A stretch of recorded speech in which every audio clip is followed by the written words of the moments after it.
اول ادب د روزې دا دی چې د سترګو به دې روزه وي. د سترګو به دې څنګه روزې؟ خوب به نه کې، نه خوب کوه. د سترګو روزه مطلب دا ده چې په دې سترګو به ناروا سیسته نه ګورې، په دې سترګو به پردی زنانه ته نه ګورې، په دې سترګو به فلم ته نه ګورې، په دې سترګو به بے حیايي ته نه ګورې. نو چې کله د سترګو روزه دې راغله نو په اول ادب کې ته راننوتلې او د روزې د اول ادب اختیار او دویم ادب او شرط د روزې دا دی چې د دې ژبې به دې روزه وي، په دې ژبه باندې به دروغ نه وي، په دې ژبه باندې به غیبت نه کې،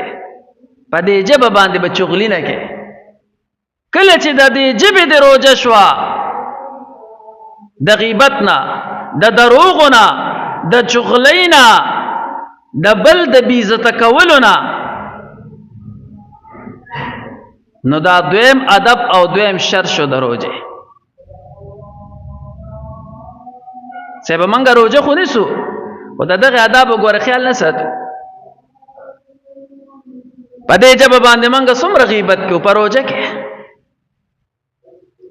په دې ژبه باندې منګه د بل مسلمان رور غوښې خورو، غیبت کوو. رسول الله مبارک په دور کې یو دوه زنانه راغلې، رسول الله مبارک ته وی روزم ده او سخت وږي شوي. رسول الله مبارک حکم او فرمایو و یو دو پیالې راوړې. کله چې پیالې راوړلې شوې دوی له ورکړې، دوی ته الټې پکې وکړې. کله چې پکې دوی الټې وکړې نو تازه غوښه او وینه پکې ښکاره شوه. رسول الله مبارک ورته فرمایل تاسو خو تازه غوښه او وینه خوړلې ده او تاسو وایئ چې زمونږ روزه ده او روزې راته تکلیف راکړی دی. زنانه وی رسول الله مبارک منګه خو څنګه دي خوړلې، منګه خو خولې ته څه نږدې کړی نه دي، زمونږ روزه ده او روزې سخت په تکلیف کې په عذاب کړي یو.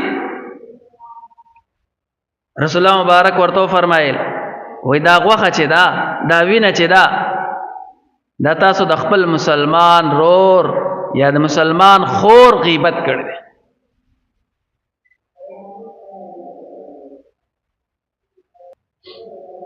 نو حضراتو صوفیه کرام بیان فرمای چې د دې ژبې به دې روزئ، په دې ژبه باندې به غیبت نه کې، په دې ژبه باندې به چغلي نه کې، په دې ژبه باندې به د مسلمان بې عزتي نه کې. دا دویم ادب د روزې دی.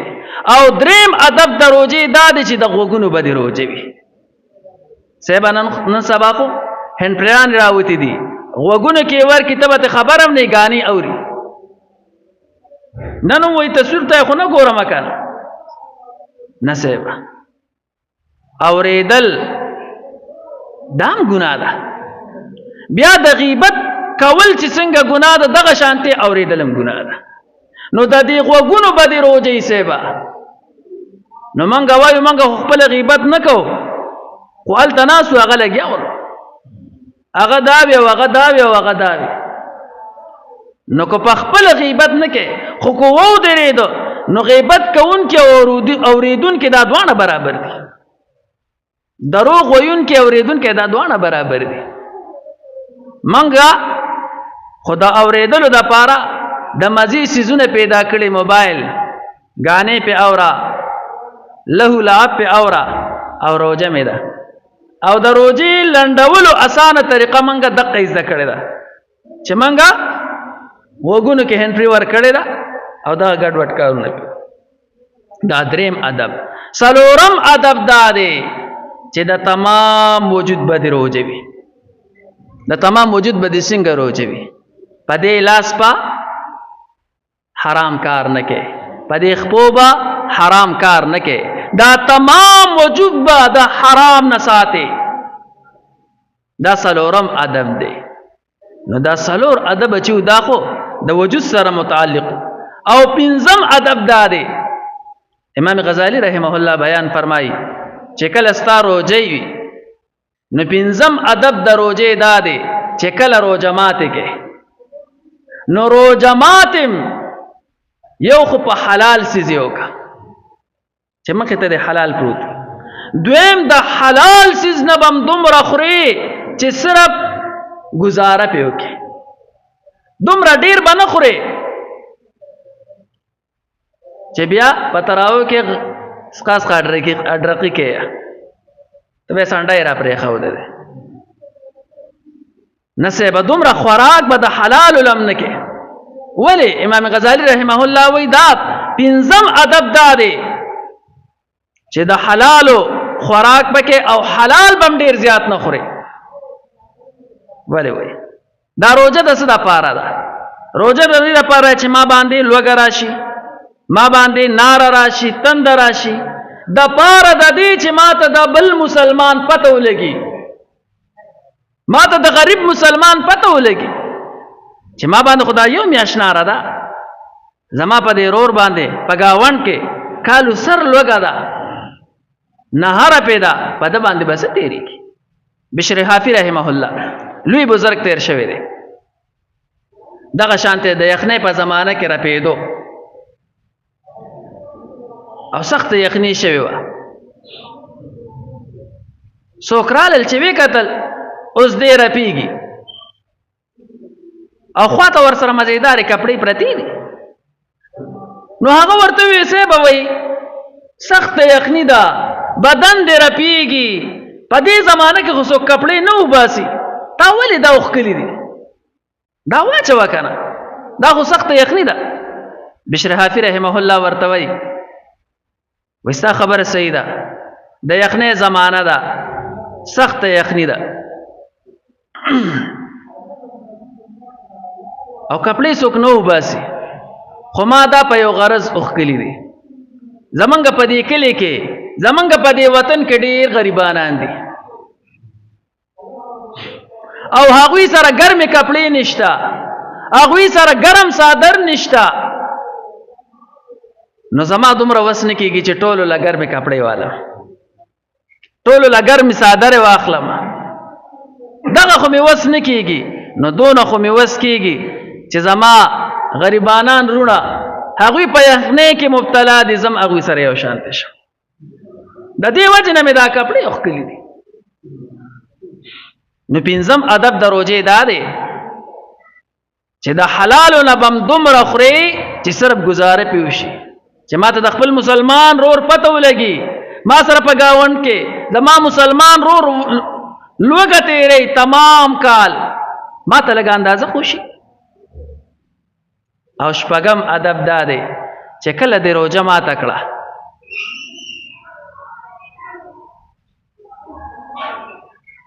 نو په زړه کې به دا وې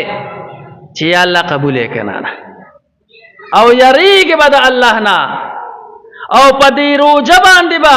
غرور نه کې فخر به نه کې دا به نه وې چې یا الله ستا دپاره مې ټوله ورځ ناره تېره کړه ده عبادت مې وکړو ذکر و اذکار مې وکړه تلاوتونه مې وکړه نه ولې الایمان بین الخوف والرجاء ایمان چې دی دا په منځ د یره کې دی او د طمع کې دی د الله نه به یریږم او د الله نه به طمع هم ساتي داسې به نه وې چې باس روژه مې ونیوله او زه خو لاړم کامیاب شوم هغه د خلک روجې خوري وایي ورشه پنجاب ته ورشه ټول خلک روجې خوري منګه دا خو منګه یو چې روجې نیسو نه څه پته لګي ستا دا روژه الله ته قبول هم ده وکړه د الله نه به ډېر یریږي چې کله دې روژه ماتم کړه یریږي به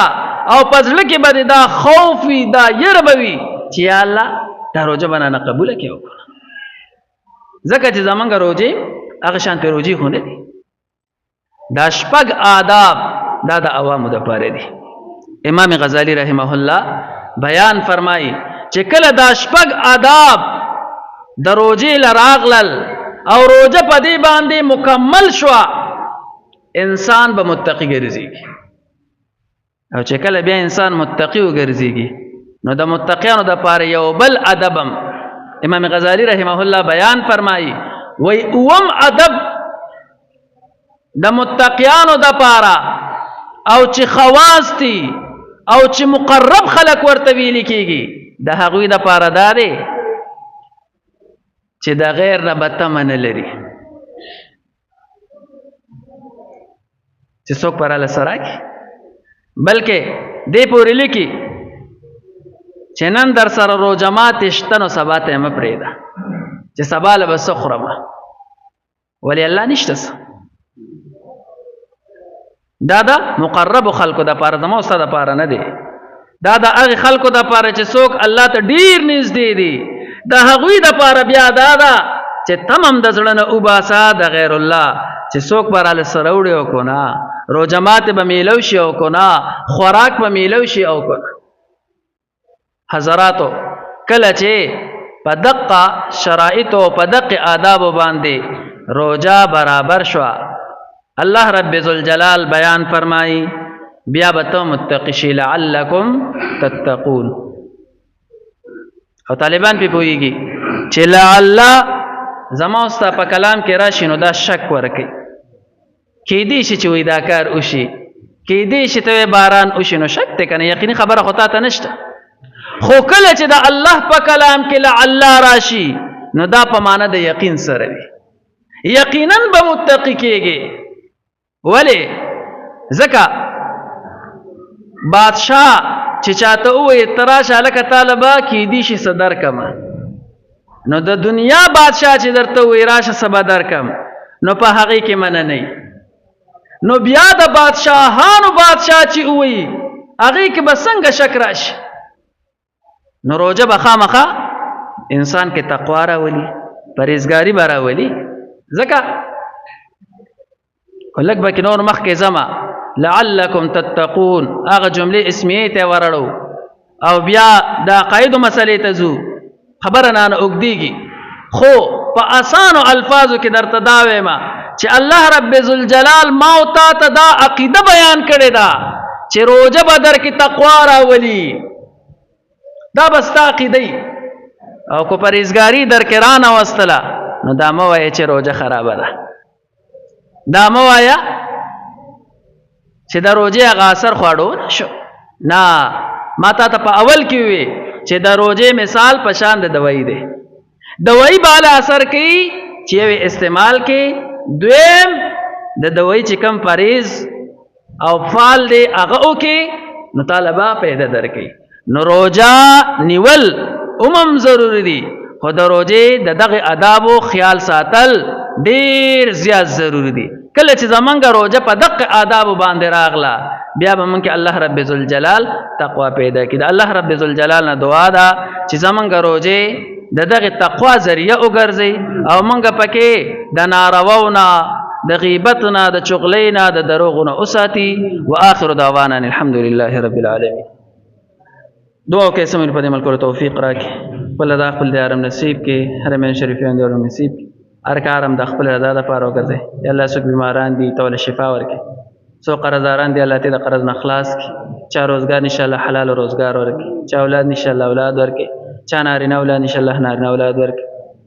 حیا ژوندم نصیب کې بے حیا نم اوساتي بے عزت نم اوساتي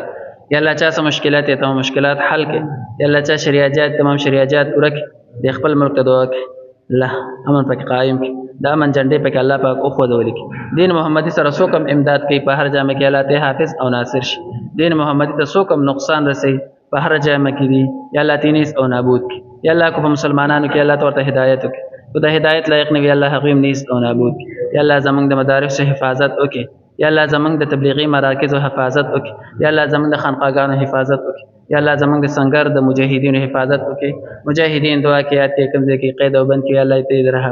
بندوبست وکړي کوم شهیدان شوی الله ته درجات بلند اسلام غالب کې کفر مغلوب کې یا الله څنګه چې صلی الله علیه وسلم کې دا د غنجس قومونه زمونږ د آقا انعامدار محمد رسول الله صلی الله علیه وسلم د لاس غلامان ګرځولیو یا الله هغه دور بیا راوست اسلام غالب کې کفر مغلوب کې مردگان د اهل اسلام سره فاشله تمام کامل مغفرت نصیب کې خصوصا په دارالعلوم حقانیه کې چې زمونږ مادر علمي ده په هغه کې دغه زمونږ د شیخ زمونږ د مربي هغه کم نږدې پرزن چې حضرت مولانا حمید الحق صاحب رحمه الله تیر جمعه هغه په دغه دماکه کې شهید شوی دعا کې یاد کې الله پاک درجات بلند کړي او یا الله د دغه مدرسې ته حافظ او ناصر شي دغه نور کم شهدا پکې شوي دي یا الله د هغوی درجات بلند کړي کم پکې زخمیان دی الله هغوی له صحت کامله عاجله مستمره ورکړي او یا الله دغه مدارس ته چې څوک په بد نظر باندې ګوري یا الله دغه نظرونه ختم کا یا الله دغه نظرونه کاږه کا یا الله په دغه سترګو کې لوندواله پیدا کا یا الله زمونږ مدارس د دغه غلطو نظریو نه اوساته یا الله څوک هم چې د دین شعبو ته په بد نظر باندې ګوري یا الله د دې مخ د ځمکې نه لرې کا یا الله هغوی د دې مخ د ځمکې د اوسېدو لایق نه دي یا الله ختمې کا یا الله څوک چې دغه دین ستنو پورې انختي دي دغه د دین ستنې ختمي یا الله هغوی باندې خپل قهر او عذاب نازل کا یا الله موږ ډېر کمزور یو او تا سره د هر چا علاج شته د هر چا د پاره در سره عذاب شته یا الله دغه نیکانو بندگانو پسې چې څوک انختی دي دغه د دین مراکز پورې څوک انختی دي یا الله هغه خلق نیست او نابود کا یا الله زمونږ د تمام مدارسو زمونږ